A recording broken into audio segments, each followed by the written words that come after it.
அனைவருக்கும் வணக்கம். ரொம்ப சந்தோஷம் நீங்கள் எல்லாம் வந்திருக்கீங்கன்னு, இவ்வளோ பேர் வருவீங்கன்னு நிஜமாகவே எதிர்பார்க்கல. ரொம்ப ரொம்ப சந்தோஷம்.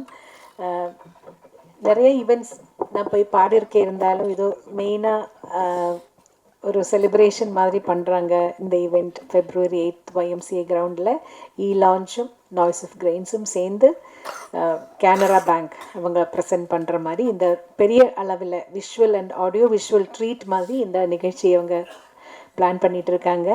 இங்கே எல்லோரும் வந்து இதை வெற்றிகரமாக நடத்தி தரணுங்கிறது தான் என்னோடய வேண்டுகோள். வேறு என்ன சொல்கிறது. Thank you so much. இவ்வளோ நாள் எனக்கு நல்ல சப்போர்ட் கொடுத்தீங்க. தொடர்ந்தும் அந்த சப்போர்ட் உங்கள்கிட்ட இருந்து கிடைக்கணும். எல்லா இசை ரசிகர்களும் இன்னும் அவரோட ப்ரேயர்ஸ் எனக்கு கூட வேணும்னு நான் ரொம்ப வேண்டிக்கிறேன். Thank you so much. அப்போ நிகழ்ச்சியில் அங்கே பாடணும் இல்லை, ஒரு சர்ப்ரைஸ் அங்கே இருக்கணும் இல்லை.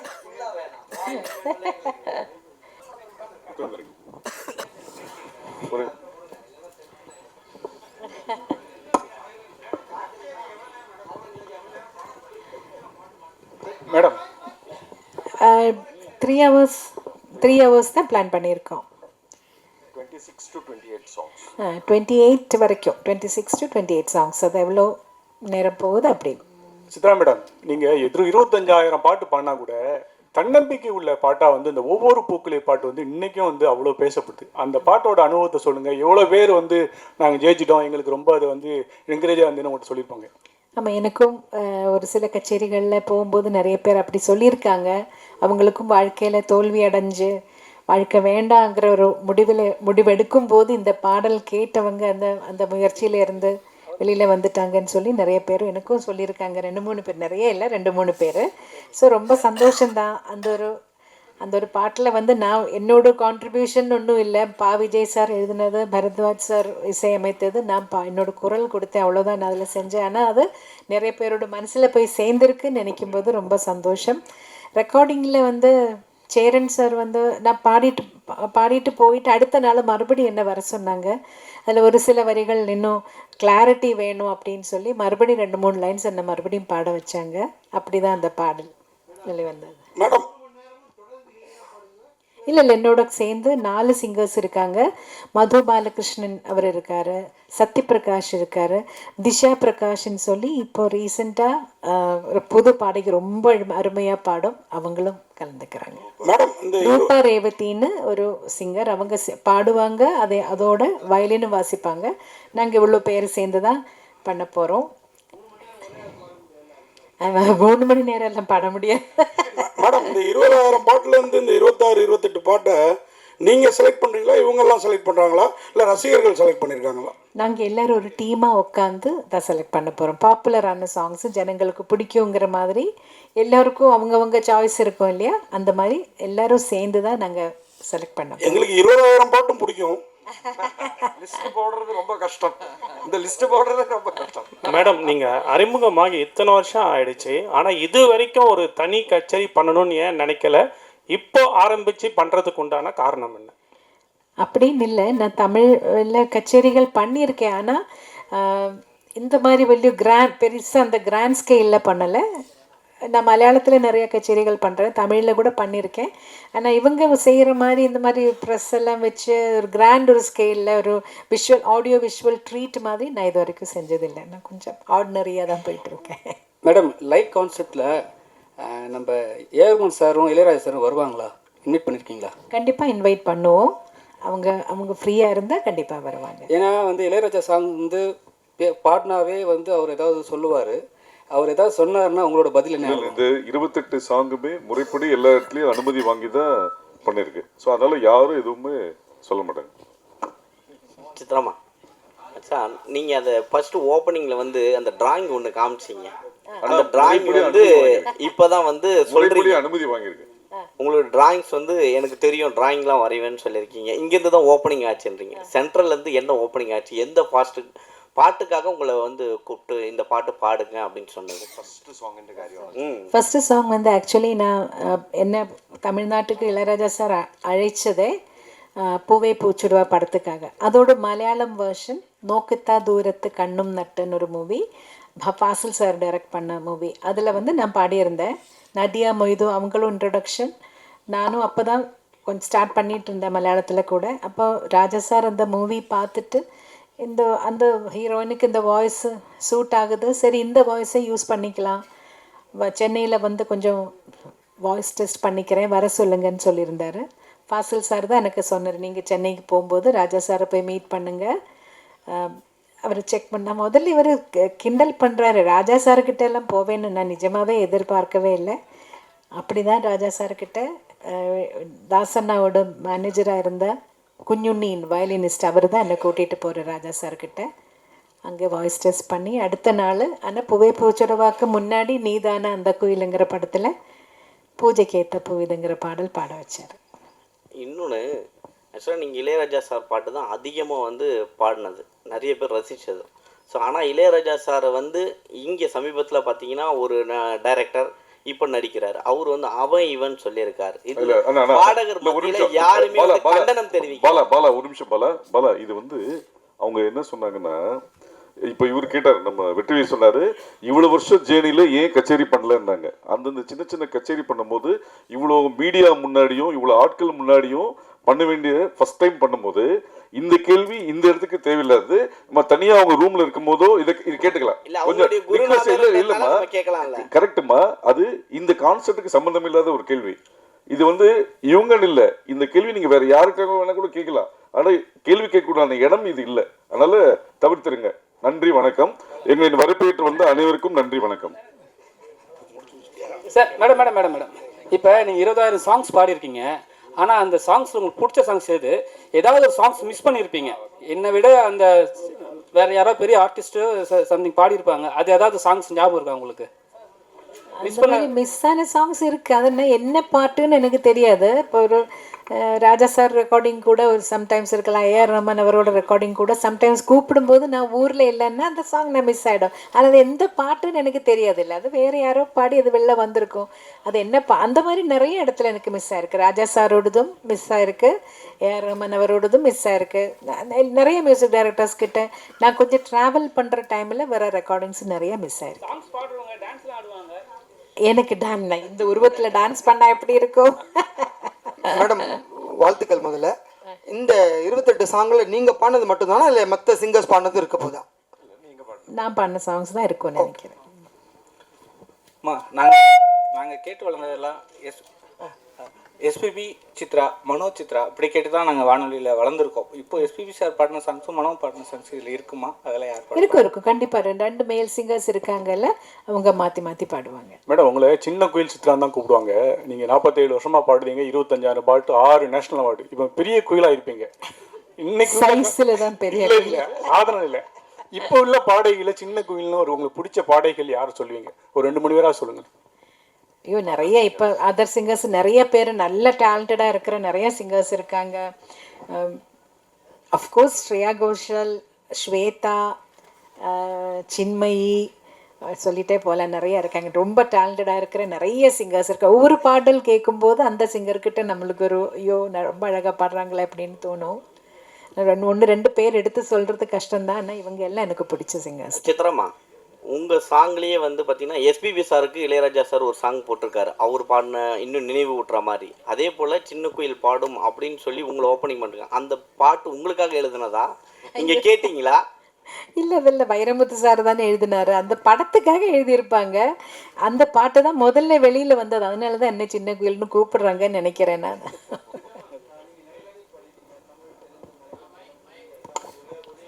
ஒரே நிமிஷம் பாலாஜி, ஒரு நிமிஷம் மைக்கில் பேசு. சித்ரா மேம் வணக்கம் அண்ட் வாழ்த்துக்கள். நீங்கள் நிறைய லாங்குவேஜ் பாடிருக்கீங்க, எஸ்பெஷலி தமிழ், தெலுங்கு, மலையாளம், கன்னடம், ஹிந்தி, அசாமி, ஒரியா, குஜராத்தி, போஜ்பூரி, ஹரியான் வித்துலுன்னு மிஸ் பண்ண லாங்குவேஜ் எது? நீங்கள் இந்த லாங்குவேஜ் மட்டும் பாடாமல் விட்டுட்டோம், ஏன்னா இந்தியன் லாங்குவேஜில் எல்லாமே பாடிருக்கீங்க. பஞ்சாபியும் பாடியிருக்கேன். ஆமாம், எந்த லாங்குவேஜ் மிஸ் பண்ணிட்டீங்க? குஜராத்தி பாடலன்னு நினைக்கிறேன். சரி, இன்னொரு கேள்வி, நீங்கள் எது பாடினாலும் அந்த வார்த்தைகள் ஸ்பஷ்டமாக இருக்கும், அந்த லாங்குவேஜ் வந்து அவ்வளோ உணர்ந்து பாடுவீங்க. என்ன லாங்குவேஜில் எழுதி பாடுவீங்க ஜென்ரலாக? நான் இப்போ எனக்கு தமிழை எழுத படிக்க தெரியும், தெலுங்கும் நான் எழுதி படிப்பேன், ஹிந்தியும் நான் வரும்போதே எங்களுக்கு கேரளாவில் ரொம்ப மஸ்ட்டாக ஹிந்தி கற்றுக்கணும் எல்லோரும், அதனால் ஹிந்தி எழுத படிக்க தெரியும். பேச தான் வராது. என்னென்னு அந்த பழக்கம் இல்லாதனால என்னோட புக்கில் நான் எழுதிக்கும் போது நான் மலையாளத்தில் தான் எழுதுறேன். ஏன்னா எனக்கு இன்னும் மோர் ஈஸியர். அதனால ஒரு ஃபைனல் கொஷின், நீங்கள் பாட ஆரம்பிக்கும் போது ஃபுல் ஆர்கெஸ்ட்ராவோட எல்லா ரித்தம் செக்ஷன் எல்லாமே சேர்ந்து வாசிப்பாங்க. மேல் சிங்கர் ஃபீமேல் சிங்கர் வந்து போட்டி போட்டு பாடுவாங்க. இவங்க ஒரு சங்கதி போட்டு அவங்க ஒரு சங்கதி போட்டு அப்படியே அந்த பாட்டு அவ்வளோ அழகாக வரும். பட் இப்போ நீங்கள் வந்து ஒரு பஞ்சிங் சிஸ்டமில் நீங்கள் தனியாக பாடுறீங்க, வயலின் தனியாக எடுக்கிறாங்க, கிட்டார் தனியாக எடுக்கிறாங்க, ஃபுல் ஆர்கெஸ்ட்ரிஸ் தனியாக எடுக்கிறாங்க. அந்த ஃபீல் மிஸ் ஆகுதுன்னு நினைக்கிறீங்களா? அப்போ பாடும்போது இருந்த அந்த ஒரு உயிர் கண்டிப்பாக அந்த ஃபீல் மிஸ் ஆகுதுன்னு தான் சொல்லுவேன் நான். அது வந்து அப்போல்லாம் ஒரு குடும்பமாக எல்லாரும் மியூசிஷியன்ஸ் எல்லாரும் என்னை விட ரொம்ப ரொம்ப சீனியர் மியூசிஷியன்ஸ் எல்லாம் இருந்து அவங்களோட அட்வைஸும் எனக்கு கிடச்சிட்டு இருந்தது. நான் சின்ன பொண்ணாக பாட ஸ்டார்ட் பண்ணும்போது பெரிய பெரிய வீணா பிளேயர்ஸ், அந்த மாதிரி மிருதம் வாசிக்கிறவங்க, சீனா குட்டி சார், அந்த மாதிரி இவங்க எல்லாம் பெரிய சீனியர்ஸ் இருந்தாங்க. இவங்க எல்லாம் வந்து அட்வைஸ் பண்ணுவாங்க அந்த டைமில் எல்லாம் ஏதாவது. அப்போ எனக்கு ஒரு கிளாஸ் அங்கேயே கிடச்சிட்டு இருந்தது. முதல்ல லைவ் ரெக்கார்டிங் நடந்துட்டு இருக்கும்போது ஒரு குடும்பமாக இருந்த எல்லாரும் இப்போ பிரிஞ்சு போன மாதிரி, இப்போ யார் யார் இருக்காங்க, யார் யார் உயிரோடு இருக்காங்கன்னு கூட தெரியாத மாதிரி ஆயிப்போச்சு. இப்போ அதில் ஒரு பெரிய ஒரு சங்கடம் எனக்கு உண்டு. ஏன்னா எல்லாரும் அந்த ஒரு குடும்பமாக இருந்த அந்த ஒரு யூனிட்டி போயிடுச்சுன்னு நினைக்கிறேன். இப்போ எல்லாரும் தனித்தனியாக ஒரு இடத்துல ரெக்கார்ட் பண்ணுறாங்க. கூட யார் மேல் சிங்கர்னு கேட்டால் கூட சம்டைம்ஸ் டிசைட் பண்ணலை, இனிமே தான் டிசைட் பண்ணணும்னு கூட சொல்லுவாங்க. ஸோ எல்லாமே எப்படி ஒரு தனிமையிலே ஆகிப்போச்சு. ஃபைனலாக ஜானகி அம்மா பற்றி ஒரு வார்த்தை சொல்லுங்கள். சேர்ந்து நிறைய பாடல் பாடிருப்பீங்க, ஃபீமேல் டுவேட்லாம். ஜானகி அம்மாவோட நிறைய சேர்ந்து பாடலை, 2-3 சாங், மேபி ஒரு 5-6 சாங்ஸ் அம்மாவோட சேர்ந்து பாடியிருப்பேன். ஆனால் என்னோட வாழ்க்கையில் என்னோட கரியரில் அவங்களோட இன்ஃப்ளூயன்ஸ் ரொம்ப இருக்குது. நான் பிறந்ததுல இருந்து கேட்டு வளர்ந்தது சுஷீலம்மா, ஜானகி அம்மா, வாணி அம்மா, ஜமுனா ராணி அம்மா, ஜிக்கி அம்மா, அவங்களோட பாடல்கள் கேட்டு தான் வளர்ந்தேன். ஆனால் ஜானகி அம்மா கிட்ட இன்னும் ஒரு ஸ்பெஷல் அட்டாச்மெண்ட், அம்மாவோட நேச்சர் அப்படின்னு நினைக்கிறேன். ரொம்ப நம்மளே ஒரு அம்மா மாதிரி எப்பயும் அணைச்சிப்பாங்க. அவங்க ரொம்ப சாப்பாடெல்லாம் ஊட்டி விடுவாங்க. யாருக்கும் தெரியாது அந்த விஷயம் எல்லாம். அவங்க வீட்டுக்கு போனால் அவங்களே பிசைஞ்சு அவங்க கையால் ஊட்டி விடுவாங்க. ஸோ அதெல்லாம் வேறு எங்கேயுமே கிடைக்காது. என்னோட பெத்த தாய் கொடுத்ததுக்கப்புறம் ஜானகி அம்மா தான் கொடுத்துருக்காங்க. ஸோ அதெல்லாம் எனக்கு ரொம்ப ஸ்பெஷல். அதனால் அவங்களுக்கு எப்போவுமே என்னோட மானசீக குருவாக என்னோட மனசில் ஒரு ஸ்பெஷல் இடம் உண்டு. ரொம்ப நன்றி, தேங்க்யூ மேடம். உங்கள் வாய்ஸ் மாத்திரம் அழகு இல்லை, நீங்களே அழகாக இருக்கீங்க. ஏதாவது டிவி சீரியலில் தமிழ், மலையாளம், தெலுங்குல நடிக்க கூப்பிட்டுருக்காங்களா? அப்புறம் ஏன் இவ்வளோ நாள் மியூசிக் டைரக்டர் ஆகலை? மியூசிக் டைரக்ஷன் இல்லை, அதுக்கு ஒரு தனி திறமை வேணும். ஒரு சிச்சுவேஷன் சொல்லி அதுக்கு தகுந்த மாதிரி ஆப்டாக ஒரு மியூசிக் க்ரியேட் பண்ணுறதுக்கு ஒரு தனிமை, அதுக்கு ஒரு டேலண்ட் வேணும். அந்த அளவுக்கு டேலண்ட் எனக்கு இல்லைன்னு நினைக்கிறேன். நான் ட்ரை பண்ணியிருக்கேன். சின்னதாக ஒரு ஸ்லோகம் கொடுத்தா ஒரு ராகம் பேஸ் பண்ணி எல்லாம் சும்மா பாடலாம், அது எனக்கு பிரச்சனை இல்லை. பட் ஒரு சிச்சுவேஷனுக்கு மியூசிக் க்ரியேட் பண்ணுற மாதிரி அந்த அளவுக்கு எனக்கு தெரியாது ஒன்றும். இன்னொரு விஷயம் என்ன கேட்டீங்க? நடிப்புக்கு கேட்டாங்க. ஒரு 2 படத்துக்கு மதர் கேரக்டருக்கு வர முடியுமான்னு எனக்கு. ஆனால் அந்த ஒரு ஆக்டிங் ஃபீல்டு எனக்கு அவ்வளோ ஒரு கம்ஃபர்டபுளாக இல்லை. இதே போதும், இது இப்படி இருந்தால் போதும்னு நினைக்கிறேன். தேங்க்யூ.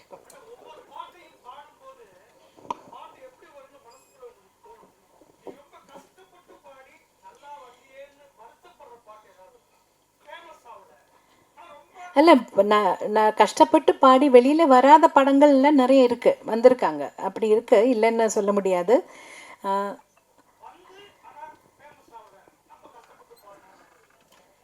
அந்த மாதிரி நினச்ச அளவுக்கு ஒரு வெற்றிகரமாக போகாத படங்கள் இருக்குது.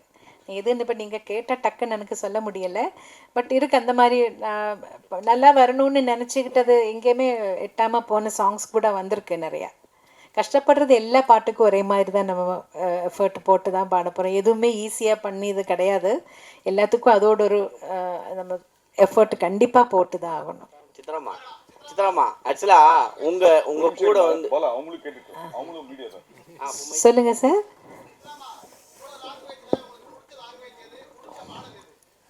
ஐயோ, அது கஷ்டங்க அது சொல்கிறது. எனக்கு வந்து புது லாங்குவேஜஸை ட்ரை பண்ணுறது, லேர்ன் பண்ணுறது எனக்கு பிடிக்கும். எனக்கு ட்ரை பண்ணுறது ரொம்ப இஷ்டம். ஆனால் தெரியாத லாங்குவேஜ் பாடும்போது இப்போ தெரிஞ்ச லாங்குவேஜ் பாடுற அளவுக்கு ஈஸியாக இருக்காது. கண்டிப்பாக ஒவ்வொரு வார்த்தையோட மீனிங் என்னன்னு கேட்கணும், அதை அவங்க எப்படி உச்சரிக்கிறாங்கன்னு கேட்கணும். அதுக்கு நானே ஒரு கோடு லாங்குவேஜ், சைன் லாங்குவேஜ் மாதிரி போட்டு நான் ப்ரொனன்சியேஷன் சரியாக வரணுங்கிறதுக்காக அது இன்னும் ஜாஸ்தி டைம் எடுக்கும், இன்னும் ஜாஸ்தி எஃபர்ட் போடணும். மேடம், அதாவது இதை இங்கே பாருங்க இருட்டில் இருக்கீங்க தெரியல. மேடம், அதாவது படங்கள் வந்து இன்ஸ்ட்ருமெண்ட்ஸில் வாசிக்கிற வரைக்கும் எப்படி இருந்துச்சுன்னா வந்து மியூசிக் வந்து லிரிக்ஸை ஓவர் ரூல் பண்ணாமல் இருந்துச்சு. அங்கே வந்து இந்த சிங்கர்ஸ்க்கான ரெக்கக்னிஷன் நல்லாவே இருந்துச்சு. Once it became into digitalisation ஆனதுக்கு அப்புறமா அந்த முக்கியத்துவம் இல்லாமல் போயிடுச்சு. அதை பற்றி உங்களோட கருத்து என்ன மேடம்? இல்லை, பழைய காலத்தில் எல்லாமே லைவ் இன்ஸ்ட்ருமெண்ட்ஸ் யூஸ் பண்ணிட்டு இருக்கிறப்போ எல்லாமே நல்ல கிளியராக இருந்தது. இப்போ எலக்ட்ரானிக்ஸு கொஞ்சம் அதிகமாக வரும்போது தான் அப்படி வார்த்தை பளிச்சுன்னு தெரியாமல் கொஞ்சம் அப்படி போகிறது. அதனால தான் நினைக்கிறேன். இல்லை, அதுதான் மேடம். அது வந்து ஒரு பாதிப்பாக இருக்காதா? அது எதனா வழிமுறை இருக்காதா பண்ணுறதுக்கு? நீங்கள் அதை தான் நான் கேட்குறேன் உங்ககிட்ட ஆஸ் அ சிங்கர். ஏன்னா யூஆர் அன் எக்ஸ்பீரியன்ஸ் இல்லை, வெட்டரன். எல்லா தடவையும் நாங்கள் சொல்லுவோம் மெயினாக வாய்ஸ் மெயின் வச்சுட்டு பேக்ரவுண்ட் ஸ்கோர் இது கொஞ்சம் பேக்ரவுண்டில் இருக்கிற மாதிரி வைக்க சொல்லுவோம். ஆனால் ஒவ்வொரு மியூசிக் டைரக்டருக்கு அவரோட காதில் அது எப்படி எல்லாமே மிக்சிங் பண்ணுறவங்களோட இயர்ஸை பொறுத்த வரைக்கும் இருக்கும். அவங்களுக்கு அது எப்படி கேட்குதோ எப்படி வேணும்னு நினைக்கிறாங்களோ அப்படி தான் மிக்ஸ் வெளியில் வரும். நம்ம பாடி முடிச்சு போயாச்சுன்னா மிக்சிங்கில் எல்லாம் நாங்கள் போய் உட்காரதில்லை, எங்களுக்கு தெரியாது. பாட்டு வெளியில் வரும்போது தான் இது இப்படி வந்திருக்குன்னு புரியும். தேங்க்யூ.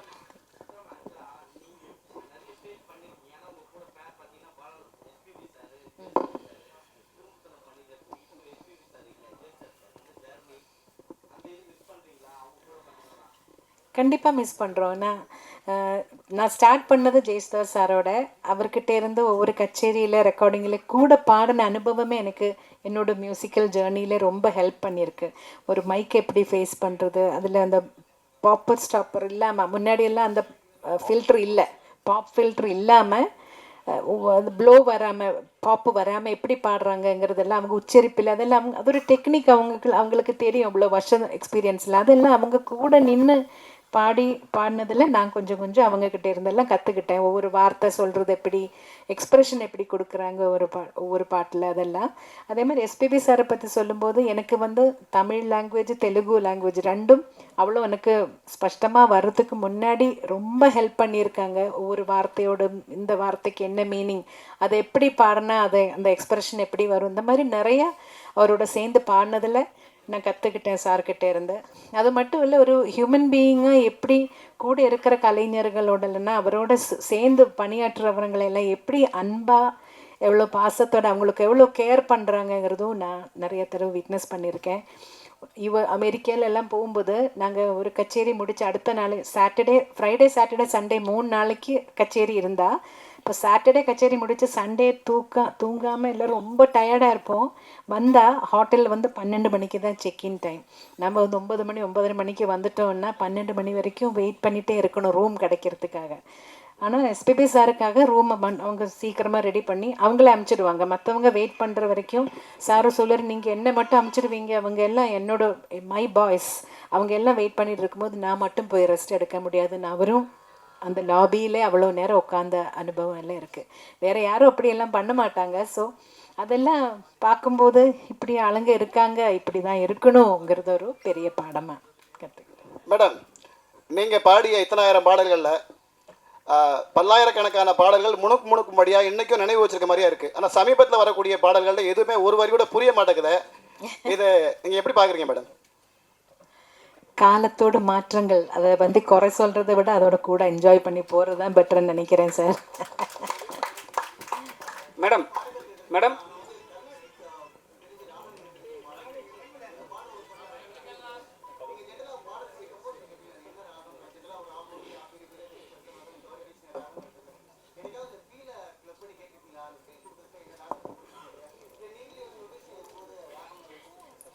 ஓரளவுக்கு பாட்டு கேட்கும்போது என்ன பேஸ் பண்ணியிருப்பாங்கன்னு தெரியும். ஆனால் பியூர் கர்நாடிக் மியூசிக்கிலே ஒரு ராகத்தை மட்டும் பேஸ் பண்ணி வர்ற சாங்ஸ் அந்த மாதிரி மியூசிக்கல் ஃபிலிம்ஸில் மட்டும்தான் மோஸ்ட்லி அப்படி இருக்கும். ஆனால் அதுலேயே பியூர் ராகத்துலேயே இருக்கணும்னு ஒன்றும் கட்டாயம் இல்லை. அது ஃபீலுக்காக ஒரு நோட்டு மாற்றி கூட பாடினாலும் அதை என்ஜாய் பண்ணுவாங்க. அது ஒரு ஸ்பெஷல் ஒரு ட்ரீட்டாக இருக்கும் சம்டைம்ஸ். ஸோ ராகம் என்ன இருக்குன்னு ஓரளவுக்கு கேட்கும்போது ஓரளவுக்கு தெரியும். ஏதாவது தெரியாத ராகமாக இருந்தால் சாரே சொல்லுவார், இது இந்த மாதிரி ராகத்தில் பண்ணியிருக்கேன், இது நோட்ஸ் இப்படி வரும்னு அவர் முதல்ல சொல்லுவார். மேடம் இப்போ நீங்கள்லாம் வந்து கஷ்டப்பட்டு பாடி ஜெயிச்சு வந்திருக்கீங்க. இப்போ வர ஆர்டிஸ்டெல்லாம் வந்து அவங்களே தன்னிச்சையாக பாடி பெரிய லெவலில் பேசப்படுது. அதை நீங்கள் எப்படி பார்க்குறீங்க? ஏன்னா ஸ்பெசிஃபிக்காக தனுஷ் சார் சிம்பு சார்லாம் பாடினாவே மில்லியன் வியூஸ் போகுது. நீங்கள் அதெல்லாம் எப்படி பார்க்குறீங்க? ஏன்னா கஷ்டப்பட்டு வந்துடுவீங்க, அதுக்காக கேட்குறேன். இல்லை ஒரு படத்தில் அவங்க அவங்க எல்லாரும் கஷ்டப்பட்டு தான் பாடுறாங்க. அவங்கவங்க படத்தில் அவங்களே பாடணும்னு அவங்க ஆசைப்படும் போது அவங்க பாடட்டுமே. அதில் இப்போ என்ன, நம்மளுக்கு ஒன்றும் இல்லை. எனக்கு வர வேண்டிய பாடல்கள் வருது, நான் சந்தோஷமாக எனக்கு என்னால் என்ன முடியுமோ அதை பாடி கொடுத்துட்டு போயிட்டே இருப்பேன். மேடம், இங்கே திரைப்பாடல்களை தாண்டி நிறைய கர்நாடிக் பாடல்களும் நிறைய சிங்கர்ஸ் பாடுறாங்க. நீங்கள் அது மாதிரி மேடை கச்சேரிகள்லாம் பண்ணியிருக்கீங்களா? நான் 2 கச்சேரி தான் பண்ணியிருக்கேன். ஒன்று திருவையாறில் ஒரு தடவை பாடினேன். அப்புறம் கேரளாவில் சூர்யா ஃபெஸ்டிவல்னு ஒரு பெரிய ஃபெஸ்டிவல் நடக்கும். எல்லா மியூசிஷியன்ஸும் டான்சர்ஸ் எல்லாம் அங்கே வந்து பெர்ஃபார்ம் பண்ணியிருக்காங்க. அதுலேயும் ஒரு தடவை பண்ணேன். எனக்கு என்ன ப்ராப்ளம் வந்ததுன்னா, அட் எ டைம் ரெண்டுமே கொண்டு போகிறது ஃபீமேல் சிங்கர்ஸுக்கு கொஞ்சம் கஷ்டம். வாய்ஸோட டெக்ஸ்டரில் சின்ன சின்ன டிஃப்ரென்சஸ் வருது. அதனால தான் நான் இப்போ நிறைய ஃபிலிம் சாங்ஸில் பிஸியாக இருந்ததுனால அதிலே கொஞ்சம் ஜாஸ்தி கான்சென்ட்ரேட் பண்ணேன். அதுதான் நடந்தது. ஏதாவது 2 லைன் கர்நாடிக்.